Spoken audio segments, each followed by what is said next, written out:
Ladies and gentlemen, welcome to episode 2 of Views from the Drix. I'm your host, Tyler Wilson, Hendrix College class of 2022. I'm joined today by Ryan Havice, the Beach Volleyball head coach. Ryan, how are you today, man? Doing good. Happy to be here. Happy to have you. So, we conducted a lot of research going into this, and we've talked a little bit about some of the stuff we wanted to talk about on the podcast. Start us off with kind of your upbringing, growing up in California and high school sports and all of that. Yeah, for sure.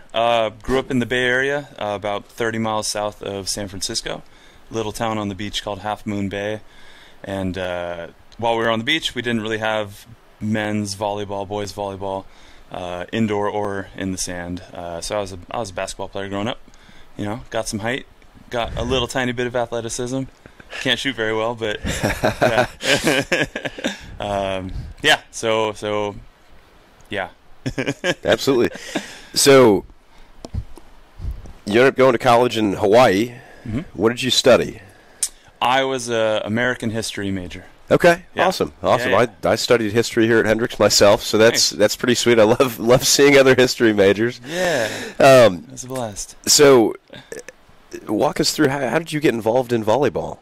Yeah, in Hawaii, I started playing intramurals with the college, which was an awesome experience, and then found my way wandering the beaches of Waikiki, and there's some courts down there, and there's pickup games every day of the week, and just started at the bottom, worked my way up a little tiny bit, and found a good solid crew to play with, and that's where it started. The nice thing though was after that, everywhere I ended up moving to, I moved to Nashville, I moved to New Orleans. That was kind of how I made my social connections, how I made my buddies. I go there, find the courts, make some friends, play some volleyball, and it was just a great way to meet people. Great community. That's awesome. Well, and so going to school in a place like Hawaii, I figure there's a lot of stuff to do that's kind of outdoorsy. What were some of the things that you did to keep yourself busy while you were there? Yeah, a lot of surfing. I grew up surfing, so that was one of the big draws to go to Hawaii in the first place. Was I'll get a college degree and go surfing every day. And, the education was amazing, and the surfing was equally amazing.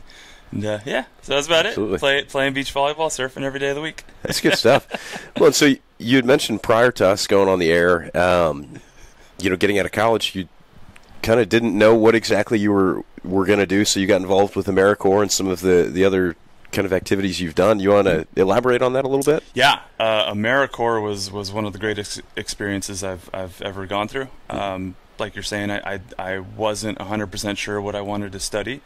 So after my sophomore year, I took a year off, and on the government's dime, I got to travel around the country and work with some nonprofit organizations. The unique thing about the AmeriCorps program I was in, it was called NCCC, National Civilian Community Corps, I think. It was every 10 weeks we would travel to a new site, work with a new nonprofit. So we started in home base was in Denver, and then we traveled to Biloxi, Mississippi, and then we traveled to New Orleans, and then we traveled up to Swisher, Iowa, middle of Iowa, where we worked on a therapeutic horse ranch for people with disabilities, which was awesome. But the Biloxi, New Orleans stuff, that was all immediately after Hurricane Katrina hit, and so it was a lot of disaster relief, hurricane recovery. Mm-hmm. We partnered with Habitat for Humanity, big food bank down there, and then another rebuilding organization called Project Restoration. That might not officially be the name, but it was something along those lines, and it was all fantastic stuff. It was really well run, and they're still doing stuff to this day. College groups will go down there, spend their spring break, and help build a house and feel good. Yeah. That's awesome. Well, so how did you get plugged in there in the first place? Man, that's a great question. Actually, I think what it was, my oldest brother was looking into it a couple years before, and I think I was at a point where I was kind of I don't know what to do. And I think I talked to him one day, and he said, "Why don't you look into AmeriCorps?" And big brother came through. Man, that's awesome. So, I mean, between that, going to school in Hawaii, seems like you're pretty well traveled. Yeah. Kind of been all over the United States. Now you wind up in Arkansas. How did you end up hearing about the job here at Hendrix? How did you get involved here? Well, the sport is definitely growing. And so I think a lot of colleges are really trying to get their foot in the door, get programs started. And I know Hendrix has been around for a couple seasons now, but 2 or 3 years ago I started kind of dipping my toes in the water and applying all over. And when Hendrix popped up, I saw one, they had some really amazing success last season. Collier and Presley both had an amazing season, and the whole team in general. And then I kind of looked into the school. The academics were amazing, a lot of good stuff going for it, and it was really nice. When I got the opportunity to come out here, I was really sold. Like coming out here in October, it was beautiful weather. The people were great, the team was great. The ambassador who showed me around campus really dove into the history of it, and it was really cool learning about like shirt tails and the brick pit and all this stuff going on around campus. So, and the cafeteria was a huge sell. Cafeteria, that was a huge sell on me coming here for baseball. So glad to hear that's still a big draw for everybody. And so prior to coming to Hendrix, you were coaching at Half Moon Bay High School, which is where you graduated from, and you spent how many years there?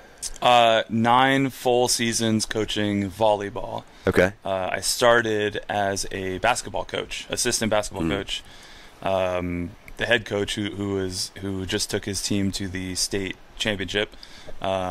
He was the best man in my brother's wedding. They're best buddies growing up. So when I moved back to town after college and all this stuff, I got in touch with him, and he said, "Why don't you come hang out?" And one thing led to another, and 15 years later, here I am. Nice, very nice, yeah. Well, and so in addition to coaching at the high school there, you established Breakwater Volleyball Club, right? So what took you into doing that, to establishing the volleyball club independent of the high school? Yeah.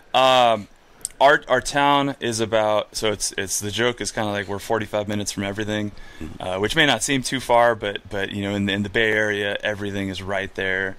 But then we're our own little island, and so it seemed like there was a missed opportunity. Everybody else, over the hill, up in the city, like they had opportunities to go play year-round volleyball. But our kids, the commitment of and man, this may not seem like a big thing for people elsewhere, but for us, it felt like a huge commitment to have to travel 45 minutes, an hour and a half over the hill just to play 2 hours of volleyball and then drive home.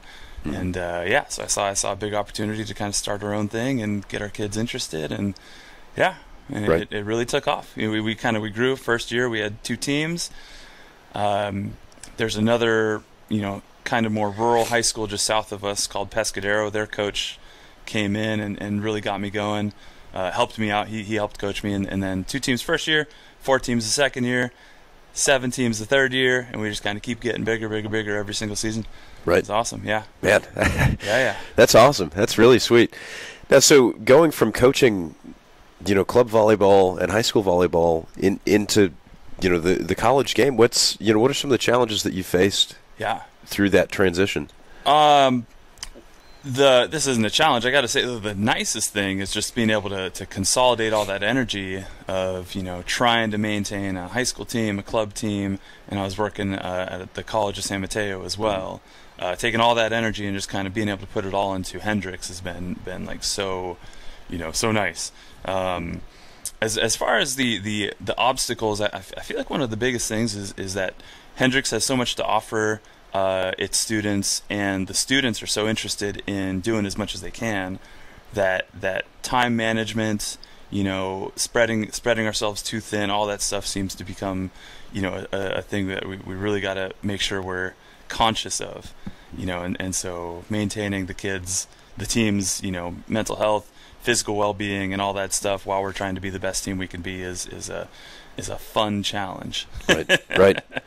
That's one of the things that I really appreciate in a lot of coaches nowadays is kind of the focus on maintaining the mental health of student athletes, and that stuff is huge, because it's one of the things that I feel like a lot of people don't necessarily understand about, playing college athletics until they wind up in it, Yeah. So I applaud you for that, definitely. Thank you. So I'm looking at my note sheet here, and the one of the things that I've managed to skip over to this point was your cycling across the country. And I think that would have kind of gone hand in hand with some of the AmeriCorps type stuff. Yeah. You want to tell everybody about that? Yeah, Bike and Build. It's a great nonprofit organization. They raise funds to go towards affordable housing. We started there's about 10 different routes I think you could take, where you start somewhere on the East Coast, and you finish somewhere on the West Coast. The one I took was Jacksonville, Florida to San Francisco. And you and 30-ish other college kids get together, and your only priority is to get from point A to point B each day. And then once a week we'd stop and help build at a Habitat for Humanity site. The prereq was you got to raise. This was 15 years ago at this point, but the prereq 15 years ago was you had to raise $4,000. The majority of that money, of course, went to affordable housing. But they supplied you with a fancy bike, food, housing along the way. And it was an amazing experience. Again, I got to meet 30 different kids my age from 30 different states, and it was amazing being able to get out there and see some new things. Absolutely. Yeah. Absolutely. That's awesome. Yeah, and it was I was in the best shape of my life. The good old days. We averaged about I think it was about 60 miles a day. So, some days were in the 20s and 30s, some days were in the hundreds. Yeah. And Nevada was interesting. Nevada was like back-to-back 115-mile days. Those were fun. Wow. I've been just kind of getting into cycling of late. Like we've talked about it with doing, wanting to do the Iron Horse Classic this upcoming May. Mm-hmm. And man, I have days that are 15, 20 miles, and I feel like I'm absolutely cranked after that. And I can't imagine doing 100 miles plus back-to-back days. That's insane, man. Yeah, it's a lot. But again, it's you build yourself up to it. You got 29 other people there with you to cheer you on and support you, and but it definitely is. It was a lot. It was mentally challenging, physically challenging, but man, I would have happily done it again if I didn't. I don't know. Maybe I would. I don't know. Once is enough. Right. Well, now, so is the cycling something you've kept up with since? Is that something you still kind of do? I still have a bike. It's time consuming. It's like you're saying, it's physically draining, and I'm getting older. So if I could get 5 miles in, I'll be happy. Right. That's one thing I've noticed a couple of times. I've gone downstairs into the weight room in the WAC, and you'll be cranking away on the stationary bike. I think I've seen you in there 2 or 3 times just going to town on that thing. Yeah, so yeah, that's pretty killer. I think again that's just a sign of I'm getting older, and that's the best thing I could do that doesn't hurt anymore. Right. It's the one thing about cycling is it's a lot lower impact than running, man. And I feel like every time I end up, whether it's on the stationary bike or actually going out and riding, like I kind of just get into the zone with that, and it just it's taxing, but it feels good, in that like my joints aren't absolutely just demolished after a ride and stuff like that. So that's sweet. And man, I feel like being out on a beach volleyball court all the time has got to kind of have its it's challenges for sure, especially in just how you move, so I feel like there's a pretty nice kind of difference there between what you're having to do on a daily basis. And I'm happy I don't have to demonstrate how to jump and how to run and how to do all that stuff. That's what the kids are for. Right. But every sport's got its own unique traits to it, and I think playing in the sand, moving in the sand, jumping in the sand, all that stuff just adds a whole new dimension to anything. So right. I being in California, obviously we had a beach right next to us, so a lot of sports would take advantage of that. They do their training in the off season. They do their plyometrics, whatever, down in the sand. Just makes life that much harder and makes you that much stronger for it. Right. So yeah. Absolutely. Now, ladies and gentlemen, we're going to take a quick break. We'll be right back, and we'll talk about the team and how the season's going so far. Thanks for joining us. Ladies and gentlemen, welcome back. I'm joined by Ryan Havice. We're going to talk about some beach volleyball and how the season's going. And I guess that's the kind of alley-oop of a question here. How is the season going? It's going well. For my first season, the kids getting used to me getting used to the team, all that stuff. I'm really happy. They're hard workers. They're willing to take on a new system, and it's been seamless as far as I can tell so far. Absolutely. Well, and so you guys just got back from Gulf Shores, Alabama. Yep. That was about a week ago ish. Yep. Okay. Yep. And you guys took on a couple of pretty solid programs out there. Care to talk about that? Sure. Day one was a really interesting day. We had to deal with 35-mile-per-hour winds. Which is abnormal. No school knew how to properly deal with it, so that was an interesting day. But the second day was much more calm, back to normal sort of stuff. We ended up playing Stevenson, who won the championship last season. They beat us in the finals last season, and we managed to get a 3-2 win over them, which was fantastic. Kids were really pumped up about that. And then we followed that up with a tough Spring Hill team down in Florida. They really brought it to us. Our players were saying they looked way better. They've improved. They were just on top of it. So yeah, absolutely. But it was really great, seeing the Stevenson game go down. One thing I'm getting compliments or comments from other coaches is that our players are really good at cheering, really good at talking to each other, really good at talking to the refs and the opponents and the other coaches. It's really good to see Hendrix is getting they're representing themselves really well out there. So absolutely, yeah, so proud of them for that. That's awesome. That's really sweet. Well, now so stepping into this, with the beach volleyball program being the newest sports team on the Hendrix campus, it's been here for 3 or 4 seasons to this point. You've got some players that have been in the system for their entire college career so far. Has that made it a little bit easier for you to kind of step in? You've got maybe some leadership? Yeah. Okay. Yeah. We're still young, but we definitely have leadership. Last season, with all the success the team saw, there were, I think, 8 freshmen on the team and only 1 senior. And this season, we still got 8 sophomores, and we still only have 1 senior. But those 8 sophomores, they learned a lot, they grew a lot, they went through a lot, and I think they came out, way better, on the other side of all that. Right. To be able to play for a national title as a freshman, and then to be able to come back to a team that is equally as deep, if not deeper. Yeah. That's really saying something, you know. Definitely. And I'm sure that's probably going to be a big help for the culture in years beyond this.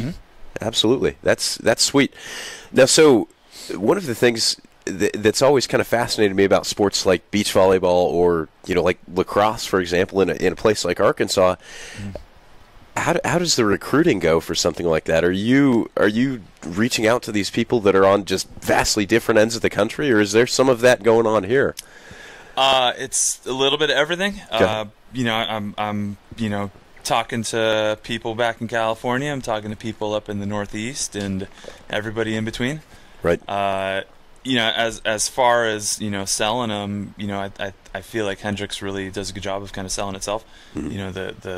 A lot of kids that I reach out to, one of the first questions is, what do you, or it's one of the first things I ask them is have you heard of Hendrix?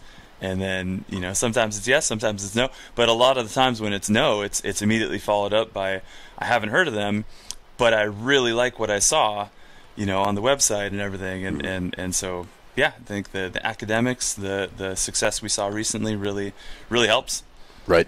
Yeah. Well, with the success of last season, that's got to be a pretty huge recruiting tool. I feel like that's one of the easiest ways to kind of get people's attention is to have that level of talent, that level of play. Yeah. And I mean, for that to be coming out of the state of Arkansas, that's got to really open some eyes for people across the country. Yeah.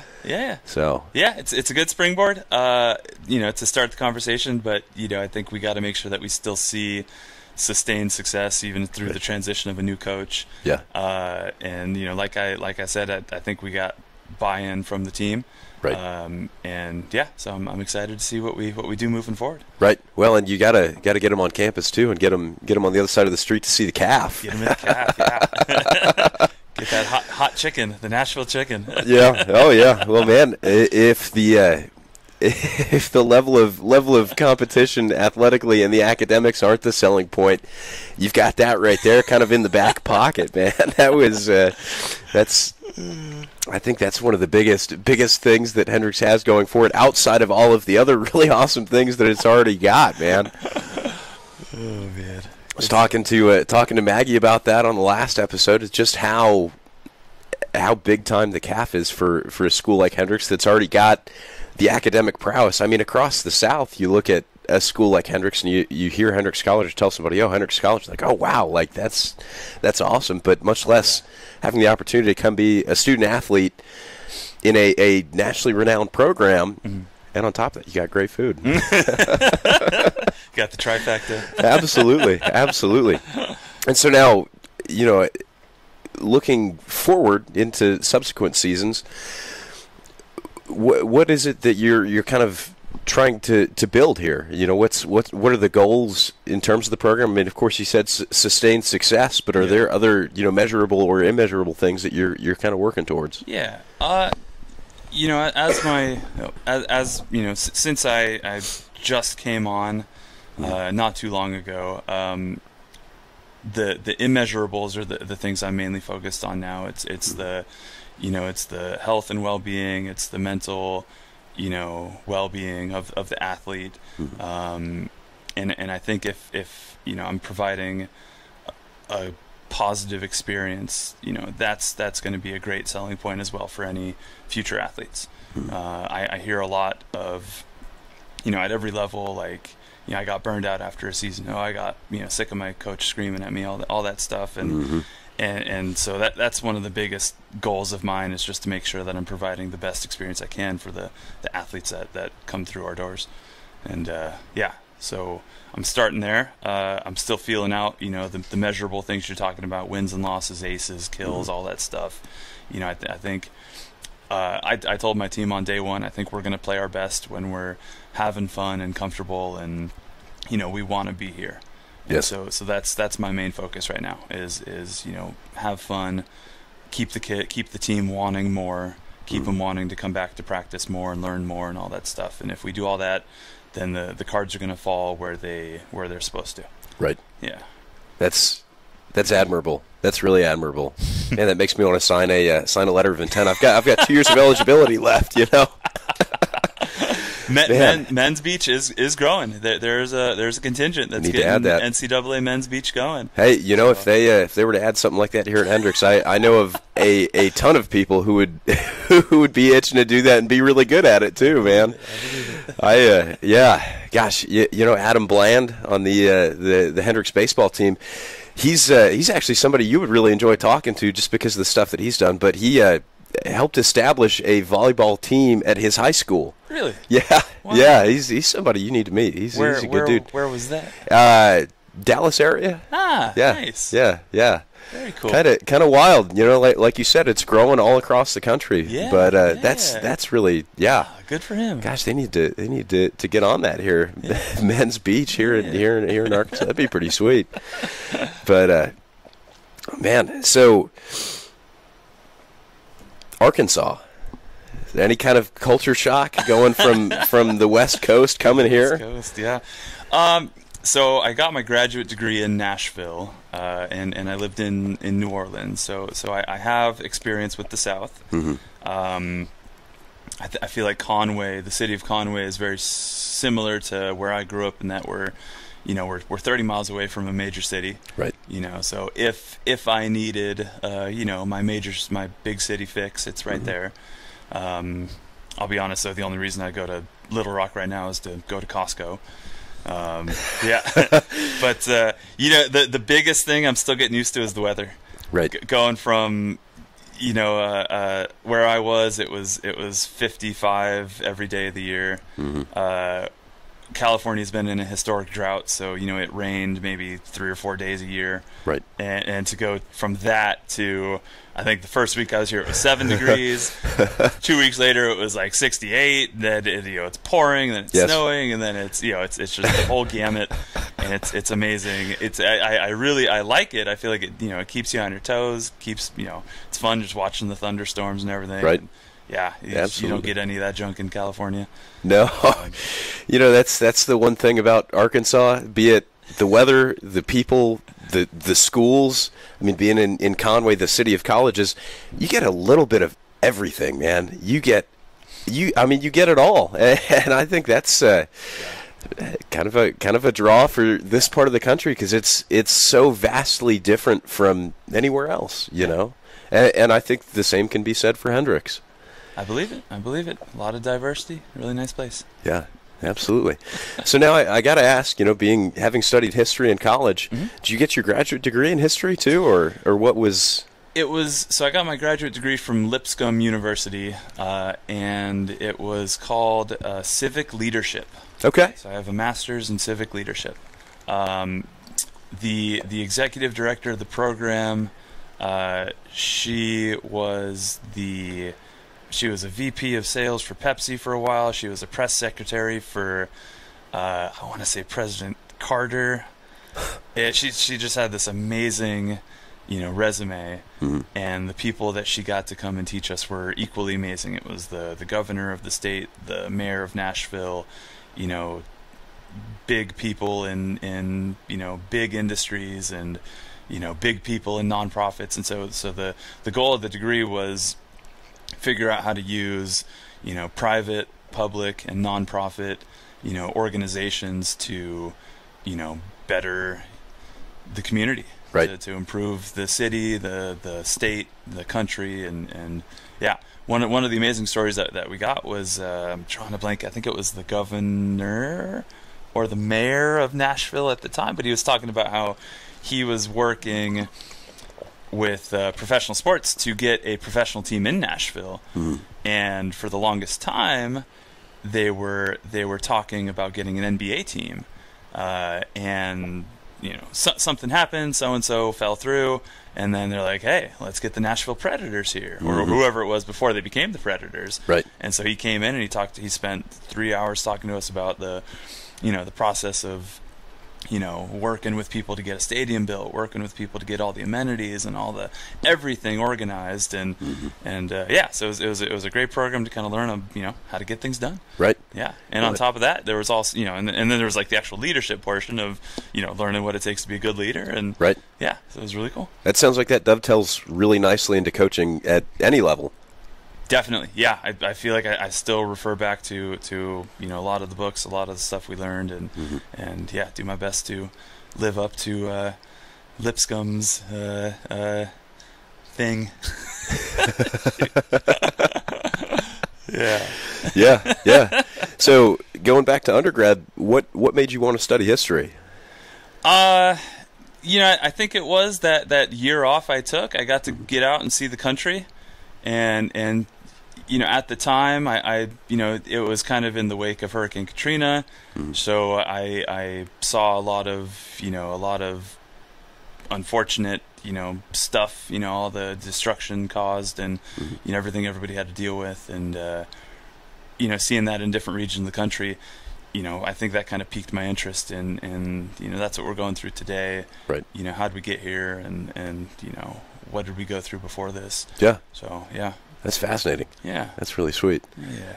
It was a big focus on civil rights and, I think just the 20th century in general. And so, yeah, it's not even like, it's not even back in the day history. It's like this is right. stuff that happened to our parents. And, yeah, so being able to talk with family members about, things they went through, and Right. even around here, like talking to just the older generation, it's so fun, so interesting hearing all the stories that they come up with. Yeah. Or they have. Absolutely. That's the thing that got me into history too, man. I talk to Dakota about this all the time. Growing up, had a bunch of people who were big parts of my life that had lived through all of these events. We had family friends who were World War II veterans or Vietnam, and kind of seeing all of this civil unrest and stuff going on in the United States that prepped the country for this massive change that was the 1964 Civil Rights Act, and all of the work that had been done by all of these fantastic people to springboard us into the society that we are today. Yeah. And that stuff is so fascinating. And then you look at people, all of us having just come off of the COVID-19 pandemic. That's something that there will be history textbooks about. There probably already are textbooks about it now, but that's going to be stuff that they're going to be talking about in schools 100 years from now. And that stuff's just fascinating. We're living really it. fascinating. We live in the history. Yeah, absolutely. And that's like, I feel like that was the first big event that I can remember. That it's like, wow, this is history. This is why historians exist, is to document stuff like this. And that's sweet. I don't know how deep we want to get into this stuff, but mine Go was down a rabbit hole. Mine was 9/11. Yeah. I remember being a freshman in high school and waking up, because I was in California, so it was like 5 in the morning or 6 in the morning, and I'm waking up, wiping my eyes, and my mom's sitting there watching TV, and like none of us really believed it was real. We were like, this is so crazy. And then we all get to school, and the principal talks to us, and man, what a that's just another one of those things. Like, everybody kind of remembers where they were when that happened, and absolutely, absolutely, yeah. No, and I mean, I feel like there are moments like that for every generation, and that's that stuff is it's crazy to have to process that and to experience and live through that. And I think that the start of the COVID-19 pandemic is probably that moment for a lot of people as well. I mean, gosh, we're going on right at about 3 years since they sent us home. I'm getting all the Snapchat memories of March 13th, right? Yeah, it's Friday the 13th. Yeah. That's when we shut down. Yeah. So that stuff's nuts, but kind of looking at all of this from the historical perspective, with beach volleyball being something that's kind of growing and I think is making waves in college athletics. I think that's kind of gotta get the history brain churning a little bit too. Seeing something that is kind of starting to take off, and that's going to be something that years from now, people who are interested in athletics, and the history of that are going to be looking back on stuff like this right now, and the Hendrix beach volleyball program. Yeah. Hopefully, yeah. Again, we're a relatively new sport, and I think about 10 years ago was when it started to pick up. And I remember University of Alabama was UAB was one of the top schools back then, and I think same sort of thing. Everybody's like, Alabama has beach volleyball. That's a thing in Alabama, right? But it's a growing sport, and if you got willing people and people willing to learn, and you can make it happen anywhere. Absolutely. So, absolutely. Yeah. Man, well, Ryan, thank you so much for coming on today. Totally. It's a pleasure. Thanks for everything. This is awesome. Yes, sir. Absolutely. Well, ladies and gentlemen, that's been the Ryan Havice. Thanks for tuning in, and we'll catch you next time.